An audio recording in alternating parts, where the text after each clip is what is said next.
All right, let's get to Weather Watch 12 here with the chief. It's been a very busy couple of days, very busy couple of hours with the severe weather as well. And Mark, we are out of the woods for now, but not for the week. Yeah, we still have to worry about some flooding issues even tonight, then probably again tomorrow, and then later on in the week, probably another round of severe storms. So an incredibly busy week. Shout out to Gino because, man, he has been all over southeastern Wisconsin. He made it all the way out to Dane County.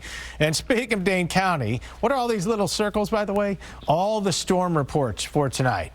The hail that was on the north side of Madison was unbelievable. Baseball-sized hail. Some of that made its way into Jefferson County. We've had some hail reports as well in the northern sections of Waukesha County. Then for us, it was mainly all these little wind symbols and lots of wind. And again, hail. And then we also had the likely tornado that happened near Sussex and Lisbon.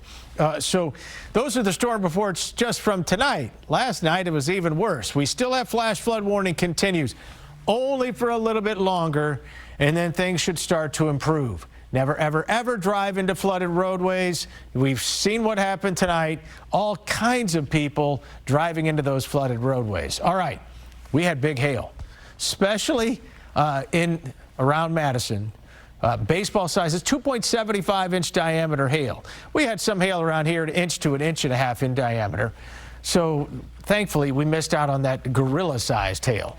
But this whole area right in here, the rain just stayed in the same place for hour after hour after hour, and that's why it added up. Some places getting close to 3 to 3.5 inches of rain just for tonight. That was last night's heavy rain in our northern counties. It has been a rainy start. This doesn't even include what we had this evening, which was a lot. We're at 5.27 inches. We're not even at tax day.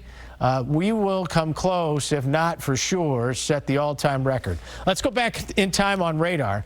We had all kinds of colors. That was a destructive severe thunderstorm warning, tornado warning, severe thunderstorm warnings, and notice how this hits those same places again and again and again. Flash flood warnings. We had the tornado warnings in Milwaukee County. Sirens went off again. We had them go off last night, so it's been busy. This line moved in to that area that wasn't hit by those storms earlier in the evening, and because of that, still had all kinds of energy to feed off of, and that's exactly what happened. And now, thankfully, quieting down some. So the severe threat is pretty much done for tonight. The severe threat for tomorrow, it's kind of with some caveats. We're going to get rounds of rains and storms. More sunshine would equal more severe weather. Hopefully, we'll stay cloudy all day. Yes, there's still additional flooding and flash flooding concerns because this rain may stay in the same place for a while.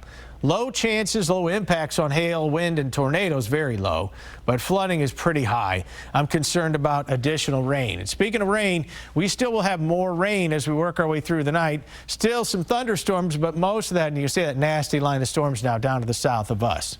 Overnight, some scattered showers, a couple of thunderstorms. Here's tomorrow. More rain, and it kind of hangs out with us for a lot of the day. Now, it rains more. It's going to keep our severe chances low, but it's going to cause bigger problems in flooding. Quiet, pretty strong storms rolled through Oconomowoc earlier. We take you to Racine. Here's the Green Bay Packers tour bus. Here, parked right outside the Hotel Verdant. That's Monument Square. Temperature 61 degrees. They've had the heavy rain there as well. 62 currently in Milwaukee, so it's still warm. It's still sticky. Showers and storms tomorrow, impact day. The setup is not like it was today. The severe threat is not nearly like it was today. So we still could get some thunderstorms, maybe a couple of isolated severe storms, but it shouldn't be too big of a deal. I'm worried more about the heavy rain. And then as we head into Friday night, then comes the next round of thunderstorms. Some of those could be severe. Saturday, more showers, and it gets way cooler as we head into Sunday.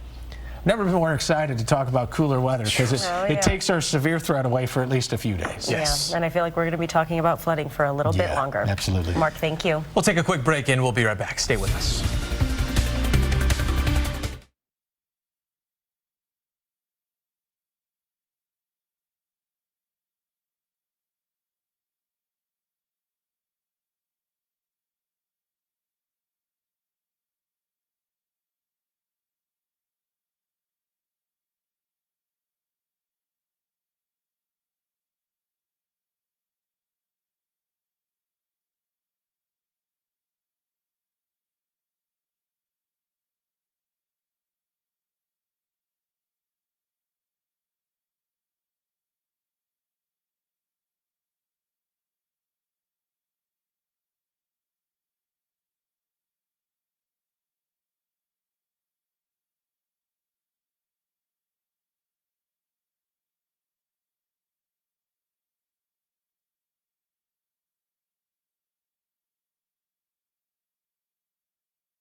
A lot of roads flooded in Milwaukee and really throughout southeastern Wisconsin. Yeah, Derek, we know it's been very busy where you are in your 92nd in Hampton, really for a good part of this evening. How's it now? What are the roads looking like at this point?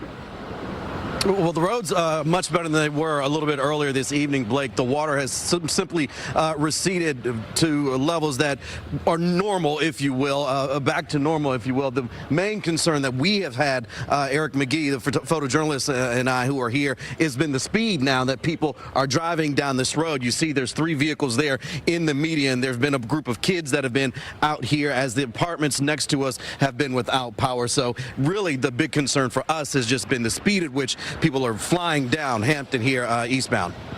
Very important for everyone to take it easy, take it slow. Sometimes you can't even tell if a road is flooded. So definitely important information for all of our viewers to take into consideration. Derek Rose live in Milwaukee for us tonight. And 12 News' Emily Pofall continues our live team coverage now from Sussex and Waukesha County. Emily, again, a lot of damage in the area that you are in. You are showing us a different perspective this time. Yeah, Deanna and Blake, we actually just got moved by the Waukesha County Sheriff because they said that they're having to investigate a potential gas leak over where we were earlier. So now this over here is I-164, and they have closed off Indian Grass Lane. We can show you some of the downed trees that we were talking about earlier. It kind of starts here at 164 and Indian Grass Lane, and then it heads back where we were earlier behind those Waukesha Sheriff's cars. You can see that they've blocked the road off now. And then I also want to show you some of the force of the wind that we saw. You can see that it uprooted this tree, and then it looks like maybe snapped the tree from its roots here laying into the road. We also saw earlier crews had to come by and physically with cranes kind of like move all the trees out of the road along Indian Grass Lane here because it was just covered, and first responders were trying to get in over to that commercial building where we were earlier. So again, we got pushed back here closer to 164 because down there Waukesha County Sheriff is investigating a gas leak. We'll update you when we learn more about what happened down there. All right, Emily Pofall reporting live for us tonight in Sussex. Again, information that's coming to us on the air as we continue to cover all of this. So Emily, please be safe out there as well. It certainly gives us really paints a picture of the damage we're seeing right now, what we're going to see tomorrow morning when the sun comes up. So. Absolutely. All right, and now we're switching gears with Dario joining us with sports. Yeah, Brewers getting some not great news on the injury front. Yeah, it really wasn't. Christian Yelich is going to be missing a lot of time coming up. We're going to have a reason why he will not be with the Brewers. Plus, Luke Fickell going to weigh in on his now former boss's departure, why the Badgers head coach isn't happy about the move. That's next in sports.